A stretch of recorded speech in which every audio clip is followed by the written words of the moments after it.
మేమే చెప్పినాం మా పార్టీ తరఫున మేము ప్రెస్ క్లబ్ బుక్ చేస్తాం ఆ ప్రెస్ క్లబ్కు మీరు రండి 11 గంటలకు జూలై 8 తారీఖు నాడని చెప్పినాం చెప్పినట్టుగానే కొడంగల్లో ఎక్కడో కాదు ముఖ్యమంత్రి గారి సొంత నియోజకవర్గం కొడంగల్లో కూడా ఇంతవరకు రైతు బంధు పడని 670 మంది జాబితాతో సహా రైతుల జాబితాతో సహా వాళ్ళ పేర్లు ఫోన్ నంబర్లు వాళ్ళ ఇంటి అడ్రస్తో సహా మేము చర్చకు సిద్ధమై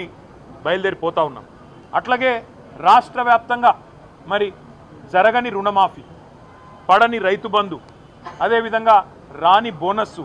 రైతు శ్రేయస్సుకు సంబంధించి ప్రతి అంశం మీద విస్తారంగా చర్చించడానికి మా పార్టీ నాయకత్వం మొత్తం కూడా సిద్ధమై మొత్తం సమాచారంతో సహా ప్రభుత్వ అధికారిక సమాచారంతో సహా మేము ఇవాళ ప్రెస్ క్లబ్కు బయలుదేరిపోతా ఉన్నాం ముఖ్యమంత్రి గారు నిన్ననే బయలుదేరి ఢిల్లీ పోయినారంట మేము అనుకున్నాం వస్తారేమో అనుకున్నాం ఆయనే ముచ్చటపడి పిలిచిండు కదా వస్తారేమో అనుకున్నాం రావడం లేదని నేను అనుకుంటా ఉన్నాను ఎందుకంటే ఢిల్లీలో ఉన్నానని చెప్తున్నారు మరి వ్యవసాయ మంత్రి గారు వస్తారా